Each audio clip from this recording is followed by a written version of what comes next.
Hello বন্ধুরা, আজ কোনো মাছ মাংস নয়, আজ আমি একটি অতি সুস্বাদু ভর্তার রেসিপি নিয়ে হাজির হলাম।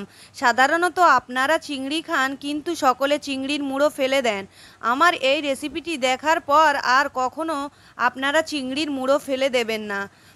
আমি 500 গ্রাম চিংড়ি এনেছিলাম, তার মুড়োগুলো ভালো করে কেটে ধুয়ে নিয়েছি আর লবণ হলুদ মাখিয়ে আর তেলে ভেজে নিয়েছি। ভালো করে ভেজে নিয়ে পেঁয়াজ একটি কেটে ঝুড়ো ঝুড়ো করে নিয়েছি আর শুকনো লঙ্কা আমি ভেজে নিয়েছি।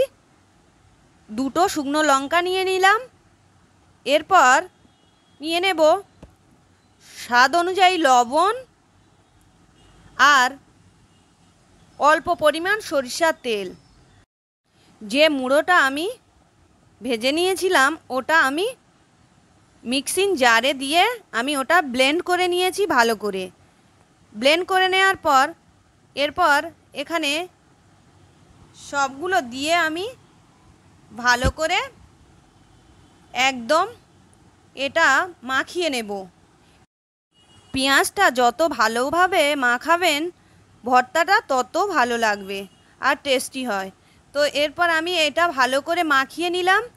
নিয়ে এর মধ্যে দিয়ে দেব ওই বেটে রাখা চিংড়ি মাছের মুড়ো, দিয়ে আবারও ভালো করে ভর্তা করে নেব।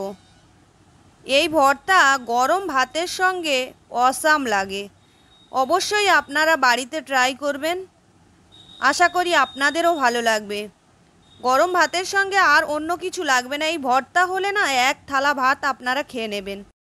এই চিংড়ির মুড়ো ভর্তা আমার দাদিমার কাছ থেকে শিখেছিলাম, তো আমার তো খুব ভালো লাগে। আপনারা এই ভর্তা খেয়ে অবশ্যই কমেন্ট করে জানাবেন আপনাদের কেমন লেগেছে।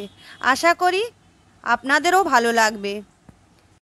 বন্ধুরা, আমি আর তো লোভ সামলাতে পারছি না, আমি গেলাম গরম গরম ভাত নিয়ে খেতে।